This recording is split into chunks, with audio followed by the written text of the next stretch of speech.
Comment nouer une relation grâce au web marketing avec vos clients, avec vos prospects?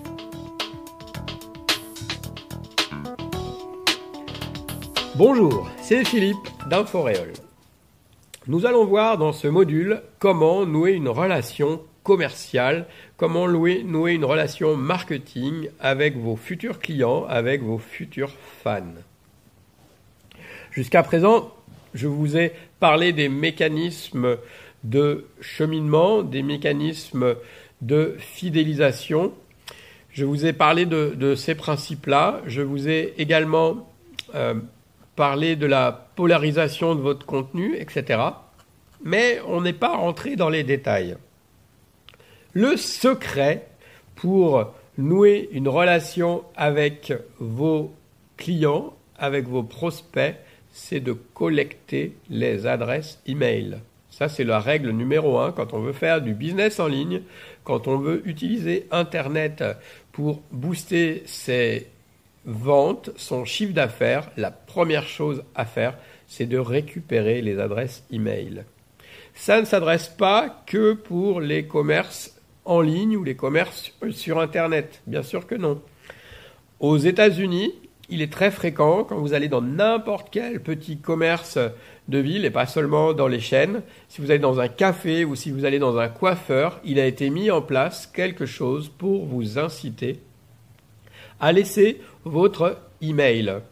Un exemple, dans un café, on va proposer un petit gâteau ou un dessert en échange de l'adresse email.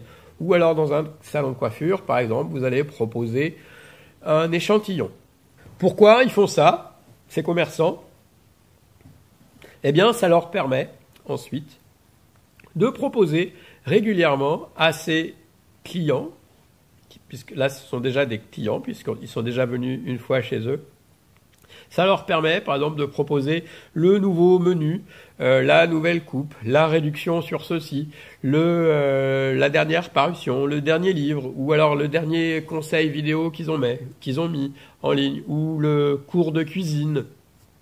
Ou si vous êtes thérapeute et vous capturez ça, vous allez pouvoir parler de votre nouvelle offre spéciale ou de votre journée tout en un, etc., etc. Vous avez compris l'idée. Aujourd'hui, l'email, ça reste encore le meilleur moyen pour toucher les gens. Ok, on reçoit beaucoup d'emails, mais quand on reçoit des emails ciblés, si le titre est bien fait, si le contenu est attractif, il y a de grandes chances que les gens ouvrent ces emails et puissent être sensibles à votre message. Vous avez une chance inouïe aujourd'hui puisque vous pouvez utiliser un marketing personnalisé pour toucher vos clients, ce qui n'était pas possible il y a seulement 20 ans. Rappelez-vous, vous avez tous reçu des catalogues, La Redoute ou 3 Suisses, épais comme ça, et dedans, il y a combien d'articles qui vous concernaient vraiment ? Donc l'idée de capturer l'adresse email, il faut que vous la transposiez dans votre univers. J'ai cité des exemples dans des cafés, etc. Quand vous avez un site web et donc que la manière de générer du trafic, des prospects, des acheteurs potentiels sur vos sites, pour vos produits et services, c'est en passant par votre site web ou par n'importe quel contenu que vous publiez sur Internet. L'idée, c'est de proposer quelque chose en échange. Si vous mettez juste une ligne sur votre page, s'inscrire à la newsletter, les gens sont inscrits à tellement de newsletters que vous n'allez pas avoir un grand taux d'inscription sur votre mailing list, sur votre liste client. Donc la liste client, c'est vraiment le number one, c'est le point d'entrée de tout votre marketing automatisé, votre web marketing. Le contenu que vous allez proposer, évidemment, il va dépendre de vos produits et services, il va dépendre de votre énergie, il va dépendre de ce que vous avez envie de montrer de vous. Il peut être multiple. Ça peut être inscrivez-vous pour recevoir une séance gratuite, un échantillon, etc. à venir rechercher dans mon cabinet, à vous l'imaginer. Ça peut être un PDF que vous avez fait. sur n'importe quel sujet. Enfin, pas sur n'importe quel sujet, sur un sujet en relation avec ce que vous proposez. Par exemple, les 10 habitudes pour se libérer du stress. Ou alors, comment faire une bonne rentrée avec ses enfants et comment se préparer après le retour des vacances. Vous imaginez du contenu qui est pertinent pour votre cible, pour votre audience. Ça peut aussi être quelque chose, ça peut être une vidéo que vous venez de tourner, ça peut être une audio ou un podcast que vous venez de faire, ça peut être une image, une illustration, ça peut être une illustration avec une infographie, avec des chiffres, etc. Il y a vraiment une infinité de contenus à proposer. À vous d'estimer ce qui a de la valeur pour vos clients, qu'ils aient envie. Vous allez les inciter donc à s'inscrire. Et à partir du moment où ils se sont inscrits, eh bien, vous allez pouvoir commencer à mettre en place une relation. Donc, il y a soit la relation avec les gens qui ne vous ont encore rien acheté, ou soit la relation avec les gens qui vous ont déjà acheté. Le fait de faire ça, de régulièrement, donc je parle plus maintenant de la première étape qui était de collecter l'email la première fois. Donc une fois que vous avez donné au client ce que vous aviez promis, alors c'est très important de répondre à la promesse, sinon votre client il reviendra plus. Mais si vous avez donné ce que vous aviez promis, voire que vous avez proposé une surprise en échange de cet email, vous laissez déjà une première bonne impression. Et comme vous le savez forcément, la première impression est l'impression qui est la plus importante. Elle va laisser un souvenir, une trace importante pendant longtemps dans la tête de la personne. Donc il faut vraiment soigner cette première impression. Et là, c'est là que vous allez commencer à comprendre que votre contenu, ce que vous mettez sur votre site internet ou ailleurs sur internet, eh bien, il y a plusieurs façons de le mettre. L'approche traditionnelle ou classique qu'on avait jusqu'à présent, c'était on met tout sur notre site internet. Tout notre contenu est sur notre site internet. Eh bien là, moi, ce que je vous propose, c'est que vous allez avoir une partie sur votre site internet et aussi une partie du contenu que vous allez distiller au fur et à mesure, que vous allez donner au fur et à mesure. Si vous avez tout mis d'emblée sur internet, c'est pas grave quand même, parce que si votre site, il y a 10, 20, 30, 50 pages, il est peu probable que les gens soient allés lire toutes vos pages, ils ont peut-être lu les 2 derniers articles, les 2 dernières news, ou alors ils ont lu ce qui vraiment les intéressait. Donc on assiste à une nouvelle forme de distribution du contenu. Et la bonne nouvelle, c'est que ça ne veut pas dire que vous allez nécessairement devoir produire beaucoup plus de contenu qu'avant. Non, c'est juste que vous allez le proposer d'une manière différente, d'une manière plus ciblée aux gens et dans le temps. Vous allez devenir incontournable. Donc c'est une approche différente par rapport à tout mettre en ligne d'un coup. Et ça vous permet d'être progressif et de faire votre contenu au fur et à mesure. Il est évident que vous n'allez pas produire 50 vidéos en 2 jours ou écrire 4 e-books dans une semaine. Donc ça vous laisse le temps de mettre en place les choses petit à petit et vous allez enrichir votre communication dans le temps par le biais de votre newsletter, par le biais de votre site web.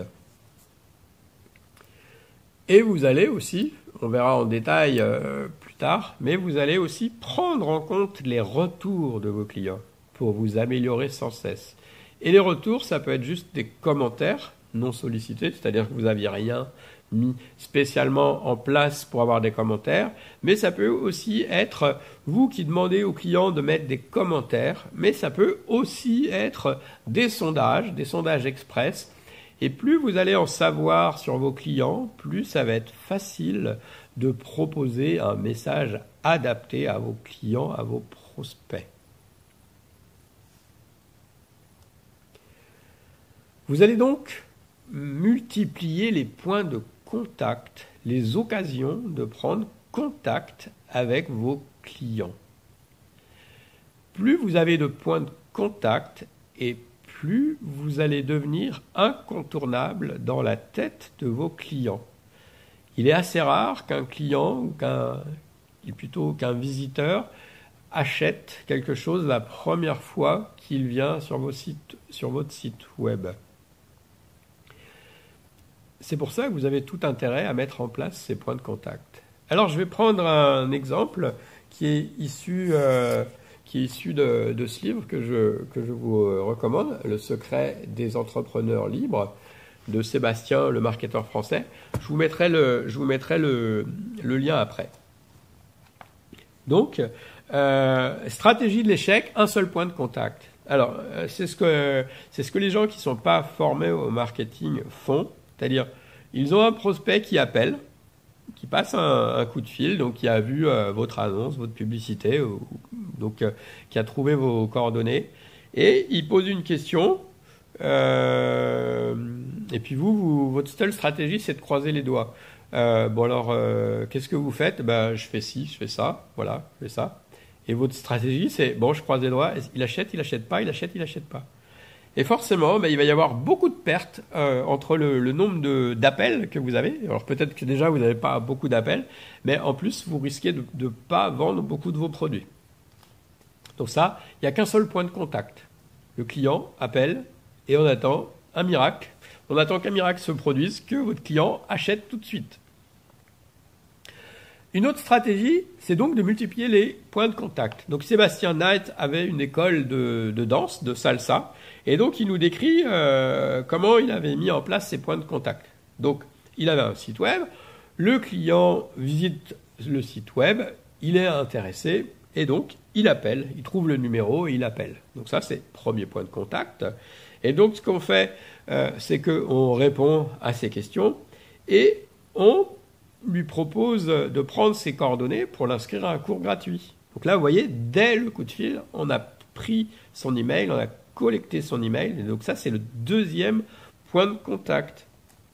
Troisième point de contact, le week-end d'avant le cours gratuit, on lui renvoie un email, ce qui fait que le client repense à nous. Troisième point de contact. Le client vient au cours gratuit. Donc là, quatrième point de contact, ça lui permet de tester le produit, le service.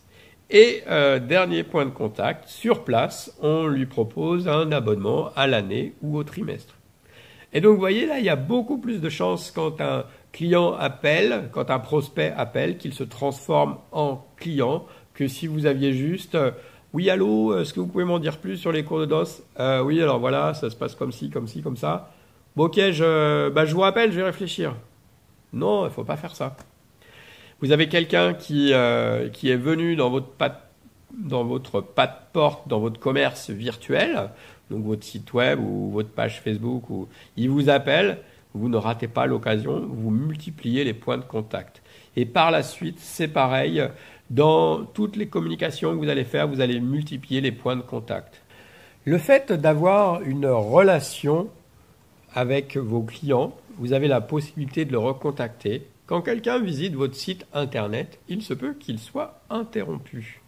Imaginons qu'il a un enfant qui se met à pleurer et donc il va arrêter ce qu'il est en train de faire et il va aller s'occuper de cet enfant. Ou alors quelqu'un l'appelle pour faire quelque chose et il arrête tout.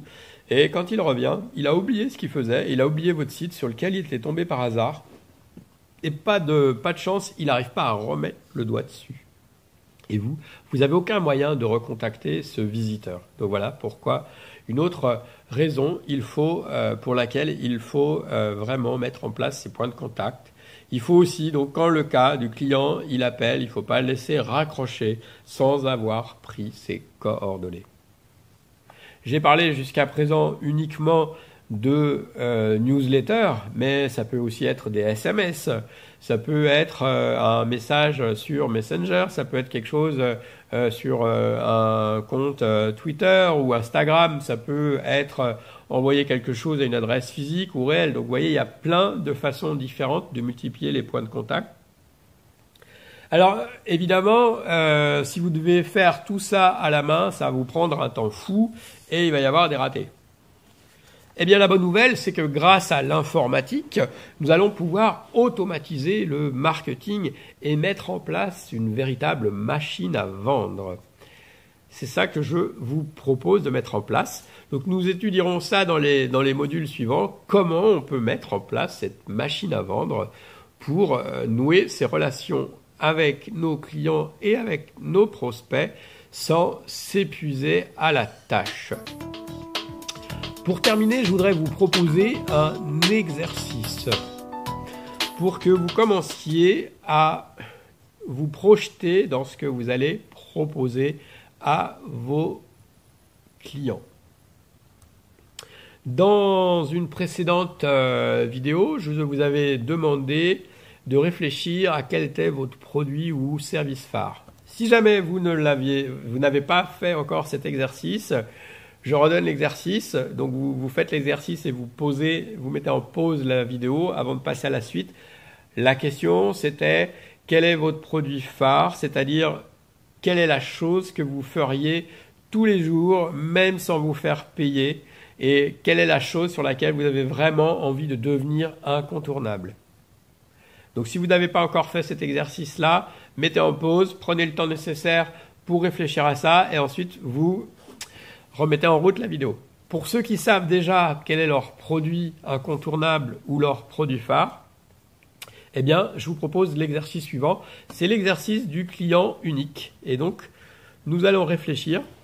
Imaginez que votre chiffre d'affaires dépende de cet unique client. Vous n'avez qu'un seul client. Dans ce cas, qu'allez-vous mettre en œuvre pour satisfaire au maximum votre client ? Qu'est-ce que vous allez lui proposer pour que l'expérience qu'il vive avec vous soit inoubliable et que vous deveniez incontournable sur le sujet, que votre client soit satisfait et enthousiaste avec ce que vous proposez. Les points de contact que vous allez proposer, ça peut être des séquences d'emails, donc des messages que vous avez préparés à l'avance. Ça peut être des PDF, des e-books, des documents que vous avez préparés qui répondent à des questions. Par exemple, quels sont les 5 meilleurs moyens pour s'occuper de ces animaux ou de ces plantes vertes. Vous imaginez, vous réfléchissez. Ça peut être des vidéos, ça peut être des musiques, ça peut être des sons, ça peut être des images, ça peut être des podcasts. La seule limite, c'est votre imagination. Et pensez aussi déjà à ce que vous avez produit. Vous n'êtes pas obligé de réinventer la roue à chaque fois. La roue à chaque fois.